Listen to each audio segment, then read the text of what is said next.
Hello viewers, I doctor S K Lal welcome you all in this YouTube channel. इस YouTube channel में आपका बहुत बहुत स्वागत है। अगर आप इस चैनल पर नए हैं तो चैनल को सब्सक्राइब कर लें। इस चैनल के माध्यम से आप तक पहुंचती है ढेर सारी जानकारी अलग अलग विषयों से संबंधित। आज हमारा टॉपिक है दिल्ली सल्तनत। तो इसमें हम 320 वर्षों का इतिहास पढ़ेंगे और इसके बाद आ जाता है मुग़ल वंश। तो दिल्ली सल्तनत से पहले अगर हम बात करें तो मतलब तोमर वंश और चौहान वंश का शासन था। 1173 से 1290 तक भारत छोटे छोटे राज्यों में विभाजित था और आपस में राजा लोग लड़ते भी रहते थे। लेकिन एक महत्वपूर्ण बात है, जब विदेशी आक्रमण होता था, मुस्लिम आक्रमण होता था, तो सब राजा लोग एक होकर के उसका मुकाबला करते थे। तो पृथ्वीराज चौहान के साथ भी जब युद्ध होता है मोहम्मद गोरी का, तो उनको सपोर्ट करते हैं और दूसरे राजा सब। लेकिन फिर 1191 में, जब इस तरह से 1191 में वो मोहम्मद गोरी हार जाता है और किसी तरह जान बचा करके भाग जाता है। इससे पहले भी वो भारत के बहुत सारे हिस्से पर वो कब्जा कर चुका था। और 1191 में जब पृथ्वीराज चौहान के द्वारा दिल्ली की रक्षा की जाती है, बहुत सारे जो मतलब राजा सब थे उनके सपोर्ट में थे, तो फिर वो पराजित होकर के वहाँ से जान बचा करके भाग जाता है। लेकिन एक राजा हुए जयचंद, जिसने उसको सपोर्ट कर दिया मोहम्मद गोरी को। और फिर तराइन युद्ध होता है 1192 ईस्वी में, जिसमें पृथ्वीराज चौहान पराजित हो जाते हैं और बाद में उनकी हत्या भी कर दी जाती है। तो इस तरह से मोहम्मद गोरी आ जाता है और अपना शासन स्थापित करता है। फिर 1194 में जयचंद की भी हत्या कर दी जाती है। तो मोहम्मद गोरी भारत पर काबिज होता है, दिल्ली पर काबिज होता है। लेकिन ये बहुत दिन तक नहीं चला। 15 मार्च 1206 में मोहम्मद गोरी की हत्या हो जाती है खोखर सोल्जर के द्वारा। और इसके बाद जो कमांड आता है किसके हाथ में, तो मोहम्मद कुतुबुद्दीन ऐबक जो गुलाम था मोहम्मद गोरी का, उसके हाथ में सत्ता आ जाती है और वो स्लेव डायनेस्टी की स्थापना करता है। तो एक ट्रिक है, गुलाब खिला है तुम सूंघ लो। तो इस ट्रिक के माध्यम से आप याद कर सकते हैं कि दिल्ली सल्तनत में कौन कौन सा वंश आया था। सबसे पहले आया गुलाम वंश, फिर खिलजी वंश, तुगलक वंश और सैयद वंश। तो इन मुख्य रूप से, उसके बाद लोदी वंश। तो ये महत्वपूर्ण वंश सब हैं। तो ये 5 वंश हैं, 5 डायनेस्टी है। तो इसको आपको याद रखने के लिए ट्रिक है, गुलाब खिला है तुम सूंघ लो।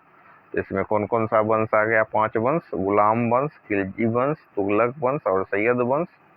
तो हम चर्चा कर रहे थे मोहम्मद गोरी का, कि मोहम्मद गोरी की हत्या हो जाती है खोखर सैनिकों के द्वारा। और इस तरह से इसके बाद कुतुबुद्दीन ऐबक, जो उसका गुलाम था, उसने स्थापना की गुलाम वंश की, स्लेव डायनेस्टी की। तो the command of Indian territory came under Qutbuddin Aibak who was Ghori slave. Aibak established the slave dynasty in India. इस तरह से कुतुबुद्दीन ऐबक के द्वारा स्लेव डायनेस्टी की स्थापना की जाती है और उसका कार्यकाल होता है 1206 से 1210 CE तक। उसने एक स्ट्रॉन्ग किंगडम की स्थापना की जो मिलिट्री पावर पर बेस्ड था, strong kingdom based on military power. उसके बाद great pattern of literature, art and architecture, वो साहित्य, कला और जो स्थापत्य कला है, उस सब का बहुत आदर करता था। उसके प्रति बहुत उसके मन में सम्मान था। उसने कुतुब मीनार, कुब्बतुल इस्लाम मस्जिद बनाया, 2.5 दिन का झोपड़ा का निर्माण किया अजमेर में। तो इस तरह से कुतुबुद्दीन ऐबक भी बहुत प्रशंसनीय नाम है। उसको लाख बख्श के नाम से भी जाना जाता है। वो चूँकि स्वयं गुलाम था तो उसमें कुछ दया की भी भावना थी, और जो जीत करके आता था तो अपने प्रजा को कुछ उपहार भी देता था, इसलिए उसको लाख बख्श भी कहा जाता है। उसके बाद आराम शाह आता है सत्ता में, लेकिन जो नोबल हैं उसके द्वारा वो एक्सेप्ट नहीं होता है। तो फिर जो उसका दामाद है इल्तुतमिश, ऐबक का वो सत्तासीन होता है, जो सूबेदार था बदौन का, और उसका शासन होता है 1210 से 36 ईस्वी तक। उसने दिल्ली को अपनी राजधानी बनाई, क्योंकि कुतुबुद्दीन ऐबक के द्वारा जो राजधानी दिल्ली नहीं थी। उसके बाद हम देखते हैं कि मतलब उसका डिप्लोमेटिक पॉलिसी भी बहुत अच्छा था। उसी डिप्लोमेटिक पॉलिसी को अपना करके उसने अपने और दिल्ली की रक्षा की। He diplomatically saved himself and Delhi from the wretched Mongol conquer। तो जो मंगोल विजेता थे, चंगेज खान थे, जैसे जो क्रूर जो आक्रमणकारी सब थे, तो उस सबसे जो मंगोल आक्रमणकारी, उससे दिल्ली की रक्षा की और बहुत सारे एडमिनिस्ट्रेटिव सुधार किए। अपने सैनिकों को दरमाहा तनख्वाह देता था, और उसका एक मंत्री मंडल टाइप का बनाया था 40 सदस्यीय, जिसका नाम था चलीहा। और उसके अलावा वो अपना प्रांत सबको, जो देश है उसको बांट दिया था प्रांत में, जिसको इकताज कहा जाता था।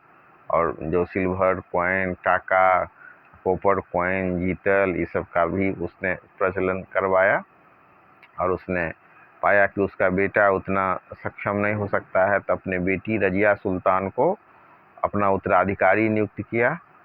तो 1236 से 40 ईस्वी तक रजिया सुल्तान सत्ता में रही। वो कहा जाता है दिल्ली सल्तनत की पहली और आखिरी महिला सुल्तान थी।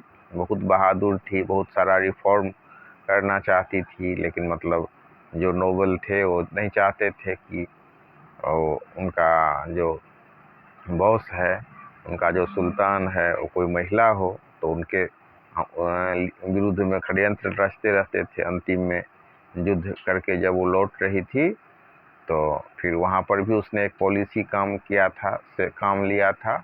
और जिससे जो तुनतुनिया वाले जो शासक थे, जिससे वो पराजित हो रही थी, तो उसने उसको विवाह का ऑफर दिया। और फिर विवाह करके जब लौट रही थी, तो फिर उस हरियाणा के नज़दीक कुछ डाकू के द्वारा बड़ी बेरहमी से उसकी हत्या कर दी जाती है। फिर उसके बाद जो इल्तुतमिश था, उसका बेटा गद्दी पर बैठता है, लेकिन वो कोई काम का नहीं होता है। तो फिर उस हिसाब से जो सत्ता है, उसके बाद फिर खलजी वंश सत्ता में आता है। इस तरह से संक्षिप्त में कहानी है आपको गुलाम वंश का। गुलाम वंश के बाद हम देखेंगे फिर खलजी वंश का। तो रजिया सुल्तान के बाद नसीरुद्दीन मोहम्मद आता है सत्ता में, जो यंगेस्ट सन ऑफ इल्तुतमिश है। और नसीरुद्दीन मोहम्मद जो है सो सुल्तान बनता है और 20 साल तक शासन करता है। और उसके बाद जो उसका प्राइम मिनिस्टर था गियासुद्दीन बलबन, तो वो एक्चुअल रूलर था। अब उसके मृत्यु के बाद नसीरुद्दीन मोहम्मद के मृत्यु के बाद 1266 ईस्वी में सत्ता में आता है बलबन। और उसके बाद से उसका शासन जो बलबन है 1266 से 86 ईस्वी तक रहता है। बहुत ही स्ट्रॉन्ग और कैपेबल रूलर था। उसने अपने जो विरोधी है उस सबको सप्रेस करके रखा। और उसके बाद बहुत ही वो चाहता था कि उसका लोग ओबीडियंस में रहे और पेट्रियोटिज्म की भावना उनमें रहे, सुल्तान के प्रति बड़ा आदर का भाव रहे। तो इस तरह से जो Balban ended the power of the group of 40 Turkish nobles. जो इससे पहले जो इल्तुतमिश के पीरियड में जो 40 गो नोबल मंत्री परिषद टाइप का था, उसने उसको भंग कर दिया और फिर बड़ा अच्छा से दरबार चलाने लगा। और उसका दरबार बहुत डिसिप्लिन्ड था। तो 1286 में जब उसका देहांत हो जाता है, तो बड़ी कन्फ्यूजन की स्थिति हो जाती है। और फिर जलालुद्दीन जो है overthrew the weak and incapable successor of Balban and captured the throne। तो फिर जो बलबन के जो उत्तराधिकारी हैं वो अयोग्य थे, तो उसको जलालुद्दीन उखाड़ फेंकता है। और फिर आता है खलजी वंश का शासन होता है। और खलजी वंश की बात करें तो 1290 से 1320 ईस्वी तक खलजी वंश का शासन होता है। और खलजी वंश में जलालुद्दीन खलजी और अलाउद्दीन खलजी 2 शासक हुए। और अलाउद्दीन जो अलाउद्दीन खलजी स्किल्ड एडमिनिस्ट्रेटर था। उसने सोल्जर सबको कैश में पेमेंट देने की बात की, मूल्य पर नियंत्रण रखा। Alauddin did not allow the nobles और the people to amass money और so he taxed them heavily. वो नहीं चाहता था कि उसके नोबल हैं वो खूब जो पैसा उसा सब जमा करके रखें, तो उस पर भी उसने नियंत्रण रखा। और अपने आर्थिक सुधार के लिए बहुत ही फेमस था। He fix the maximum retail price of the goods of daily use. उसने जो डेली का दैनिक उपभोग का जो सामग्री था उस सब पर उसने नियंत्रण रखा कि आप इससे ज़्यादा दाम नहीं बढ़ा सकते हैं। ग्रेन स्टोरेज, राशनिंग सिस्टम, इस सब की भी उसने शुरुआत की थी। और there were different market places और different commodities. Severe punishment was given to those who weighted less और cheated the buyers in any way. तो वो इस पर भी ध्यान रखता था उपभोक्ता के हित का कि अगर कोई ज़्यादा पैसा ले रहा है या चीट कर रहा है तो उसको सजा देता था। तो और कहा जाता है कि यही अलाउद्दीन था जो पद्मिनी जो चित्तौड़ की महारानी थी उसके सुंदरता पर मोहित हो गया था और उससे शादी करना चाहता था। तो उसने चित्तौड़ पर आक्रमण किया और उसने राजपूत को हरा दिया। लेकिन रानी जो पद्मिनी थी, क्वीन पद्मिनी, वो अपने और लेडीज के साथ अपने आप को जला करके जिंदा जला लिया और जौहर कर लिया। तो the story of Padmini the queen of Rana Ratan Singh of Mewar. तो वो राणा रतन सिंह जो राजा थे मेवाड़ की, उनकी रानी थी। और इस तरह से उसने उसके जो चरित्र का चित्रण है मलिक मोहम्मद जैसी का एक महाकाव्य है पद्मावत, उसमें उनने वर्णन किया है उसके सौंदर्य का और उसके वीरता का कि कैसे उसने आपको बचाने के लिए जौहर कर लिया था। अब इसके बाद हम चर्चा करेंगे खलजी वंश के बाद तुगलक वंश का। तुगलक डायनेस्टी 1320 से लेकर के 25 ईस्वी तक है। इसमें गियासुद्दीन तुगलक, मोहम्मद तुगलक, फिरोज तुगलक और नसीरुद्दीन तुगलक ये महत्वपूर्ण राजा हुए। और Tughlaq dynasty was founded by Ghiyasuddin Tughlaq. He rose from an ordinary position to high position of governor of the frontier province. He was a great warrior and an able administrator. He consolidated the scattered sultanate and restored peace and order as the whole country was in the grip of unrest and lawlessness। तो अराजकता की स्थिति थी और कोई शासन नाम का चीज़ नहीं था, कानून का शासन नहीं था और पूरा छितराया हुआ जो सल्तनत था उसने सबको एक सूत्र में बांधा। एक अच्छा प्रशासक था, उसने शांति स्थापना की, कानून के शासन को स्थापना करने की कोशिश की और दयालु भी था। उसने जो पीजेंट सब थे, कृषक थे, उसकी स्थिति को सुधार करने की कोशिश की। उसने बहुत सारे टैक्स को हटा लिए और उसके स्वागत में जो पंडाल सजाया गया था वो उस पर गिर गया और उसके बाद उसका देहांत हो जाता है। तो कहा जाता है कि एक षड्यंत्र रचा गया था जिसके द्वारा उसकी हत्या कर दी गई थी। तो उसके बाद फिर मोहम्मद तुगलक सत्ता में आता है जो मोहम्मद बिन तुगलक के नाम से प्रसिद्ध है और बहुत ही उसको सनकी मिजाज का माना जाता है। आज भी जो कोई काम ऐसा उल्टा सीधा करता है लोग तो नहीं कहते हैं तुगलकी फरमान है। तो उसने अपने राजधानी को चेंज किया, चांदी के सिक्के के बजाय जो पीतल का सिक्का बनवाया। फिर दौलताबाद राजधानी ले जाता है, फिर वहाँ से लौट करके आता है और मतलब इस तरह वहाँ दिल्ली से देवगिरी ले गया अपने राजधानी को, फिर वहाँ से लौट करके आता है। और इस तरह से हालांकि था ये प्रतिभाशाली और तरह तरह का एक्सपेरिमेंट करना चाहता था, लेकिन उसका एक्सपेरिमेंट सफल नहीं हुआ। और लास्ट समय में जब वो जा रहा था दुनिया से तो उसने कहा कि जनता को सुल्तान से आज़ादी मिली और सुल्तान को जनता से, यही उसका कमेंट था। और उसके बाद हम देख सकते हैं कि आता है खाल ये तुगलक डायनेस्टी के बाद आता है लोदी डायनेस्टी, बीच में सैयद डायनेस्टी का भी है। तो लोदी डायनेस्टी में बहलोल लोदी और सिकंदर लोदी नाम के दो प्रसिद्ध शासक हुए। और इस तरह से हम संक्षेप में इसको पढ़ सकते हैं। तो बहलोल लोदी, तो ये नसरुद्दीन तुगलक के बाद, नसरुद्दीन तुगलक का टाइम था 1388 से 1412। तो इसके बाद बीच में आता है सैयद डायनेस्टी। तो Sayyid Khizra Khan attacked Delhi and defeated Daulat Khan and founded the Sayyid dynasty. Four ruler of this dynasty ruled up to 1451 C when Bahlol Lodi attack. तो सैयद डायनेस्टी का नाश हो जाता है, खत्मा हो जाता है जब बहलोल लोदी उस पर आक्रमण करता है।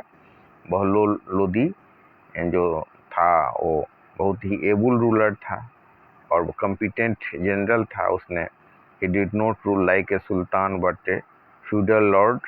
सम्राट की तरह उसने शासन किया। और he to please his nobles he declared that he was one among them. और वो अपने नोबल सबको खुश रखना चाहता था। जो जो उसको नोबल सब कहता था वो सब मानता रहता था। तो उसके पीरियड में जनता सबका बहुत शोषण हुआ। उसके बाद आया सिकंदर लोदी 1489 से 1517।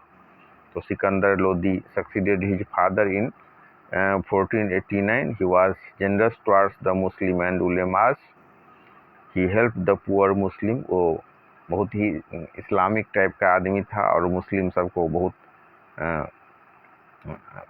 सपोर्ट करता था। और जो गरीब विधवा सब थी उस सबको पैसा वैसा देता था। और गरीब मुस्लिम के बच्ची सबके शादी के लिए भी वो मदद करता था। और मतलब उसका पॉलिसी जो था हिंदू के प्रति बड़ा कट्टर था। उसने उसको बहुत ही टॉर्चर किया और उसको ऊपर टैक्स लादा और उसके प्रति बहुत ही असहिष्णु था। इसके बाद आता है इब्राहिम लोदी। तो Ibrahim Lodi became sultan after his father's death. Sikandar Lodi, he was an intelligent, able and brave ruler but had to face many rebellions. उसको बहुत ही मतलब, तो हम देख सकते हैं कि इब्राहिम लोदी जब सत्ता में आता है सिकंदर लोदी के देहांत के बाद, तो वो था तो बहुत इंटेलिजेंट और बहादुर। He was an intelligent, able and brave ruler but had to face many rebellions. उसको बहुत सारे विद्रोह का सामना करना पड़ता है। और he failed to subdue Rana संगा ऑफ मेवाड़। और इस तरह से उसको लड़ाई में समय व्यतीत करना पड़ता है। और उसने क्या किया था कि बहुत सारे जो ओल्ड और सीनियर मिलिट्री ऑफिसर थे उसके जगह पर उसने बहुत युवा और बहादुर सैनिकों को लगाया अपने मिलिट्री पावर को बढ़ाने के लिए। और उसके जो पुराने बूढ़े सीनियर नोबल्स थे उससे नाराज हो जाते हैं। तो उसके बाद वो दौलत खान नाम का जो गवर्नर है पंजाब का, वो भी विद्रोह कर देता है। और बाबर को, काबुल का जो शासक है बाबर, उसको इनवाइट करता है कि आप भारत पर आक्रमण कीजिए। और बाबर जब आक्रमण करता है तो फिर मतलब इब्राहिम लोदी की हार हो जाती है। इब्राहिम लोदी की बहुत विशाल सेना रहती है और उसका जो बाबर का बहुत छोटा सा सेना उसको हरा देता है। और इसके बाद फिर आता है मुग़ल एम्पायर की स्थापना होती है, मुग़ल रूल आता है। तो ये बहुत ही प्रसिद्ध लड़ाई हुई थी, मतलब इब्राहिम लोदी और बाबर के बीच में। और इसको हम बोलते हैं पानीपत का प्रथम युद्ध, फर्स्ट बैटल ऑफ पानीपत। तो ये 1526 ईस्वी में हुआ था। तो इसमें जो ये इब्राहिम लोदी पराजित होता है और फिर सत्ता आती है मुग़लों के हाथ में, बाबर के हाथ में। और this mark the end of Delhi sultanate and the beginning of Mughal rule in India. तो इस तरह से इसका मतलब अंत हो जाता है। तो इसमें हम देखेंगे कि इसमें कैसे सुल्तान सबका शासन हुआ, कैसे उनका एडमिनिस्ट्रेशन था, सोसाइटी उस समय में कैसा था, इकोनॉमी, रिलीजन, कैसे हिंदू लोगों के पास प्रति ये बड़ा कट्टर भाव रखते थे। और कुछ कुछ सम्राट अच्छे भी हुए। फिर इंडो इस्लामिक आर्किटेक्चर का उद्भव होता है इस पीरियड में। और कुछ स्थापत्य कला, कुछ दर्शनीय स्थल कुछ जैसे कुतुब मीनार, अलई दरवाज़ा, ये सब का निर्माण हुआ। और लैंग्वेज की बात करें तो ब्रजभाषा, खड़ी बोली, ये सब का भी विकास होता है। बहुत सारे जो प्रोज, पोएट्री, ये सब लिखे जाते हैं। और एक मुस्लिम का और जो एक लैंग्वेज डेवलप हुआ जो पर्शियन अरबी का मिक्सचर था। तो इस तरह से जो कुछ लैंग्वेज सब भी डेवलप हुआ और इस तरह से इनका शासन चला।